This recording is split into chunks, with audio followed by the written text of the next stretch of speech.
ba napayam ng Cinema Bravo ang aktor na si Cesar Montano patungkol kung ano ang naging sekreto nito sa kanyang edad, na hanggang ngayon sa edad na 64 years old ay walang maintenance na gamot at ang lakas pa rin, parang hindi tumatanda ang kanyang postura at hitsura nito.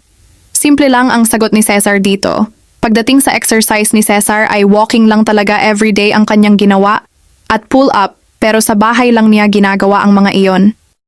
Pagdating sa pagkain ay no meat ang kanyang kinakain naman. Pagdating naman sa gulay, mabuti na lahat gulay basta walang meat na kasali sa kanyang mga kinakain at minsan ay tinapay lang kanyang kanakain.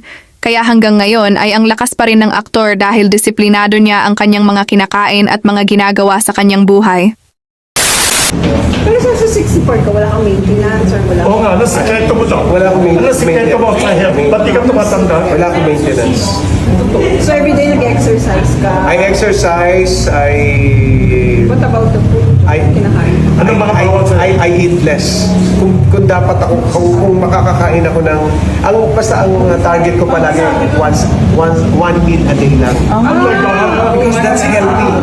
What time of the day ka kumakain? Malapit sa lunch. Minsan a little over sa lunch. Mga Gano'ng 3. karami yung kinakain? Oo. Meal. Walang Meal. bawal? Ay, hindi ako nag-meal. As in totally? Walang meal. Ay, umiiwas ako. Kung merong isda, kung may gulay, minsan nga, pakbet lang ako. Yung pakbet na walang meat, kamain lang ako. Tapos black rice ako. Or nag-fish? Hindi ako nag-white rice. So, Kahit magutom kayo sa gabi? Oo nga eh, wala kang kinakain na miyenta. Kasi before, historically, sa totoo lang, Oo. you can research this. Isang beses lang kumakain ng tao, minsan nagdi-miss pa.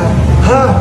Isang beses lang tayo, no? Oo, yung 1800, nauso lang ang restaurant, nauso kaya Tinuruan tayo. tinuruan tayo kumain ng 3 times a day. Para dumami. Which is harmful sa atin.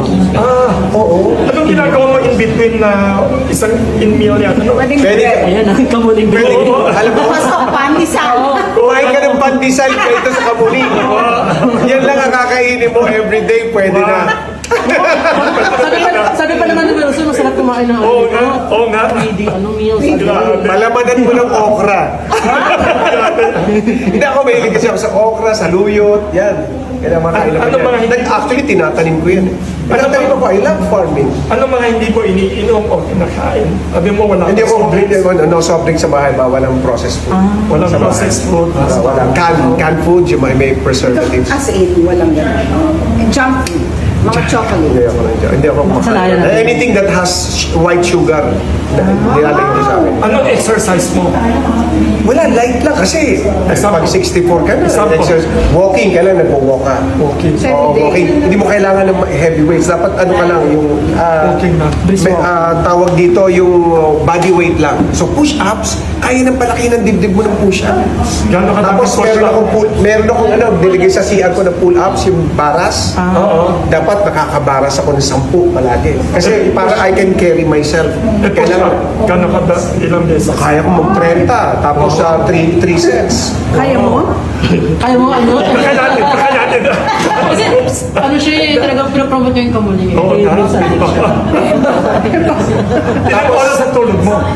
Ayan, 6 to 8.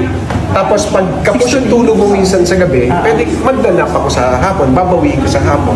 May oras ka ba na dapat tulog ka na sa gabi o wala na? Meron, 9 talaga dapat. Naku, late Ay, na. Katulad nito, pero, pagmamahal ito kay Wilson. The financier. The financier of our new movie. Pero Wilson, sa movie naman nila, 1 million Dali mo siya lang sa daw. China. Dali mo siya sa China. Oh, ay dali natin. O, sabay kayo lahat. Sabay tayo lahat. Kasi, yun isang association Agad. business ko. China tayo. Tayo. Kailan ito? Arrange ko. Gumawa na siya. Hindi,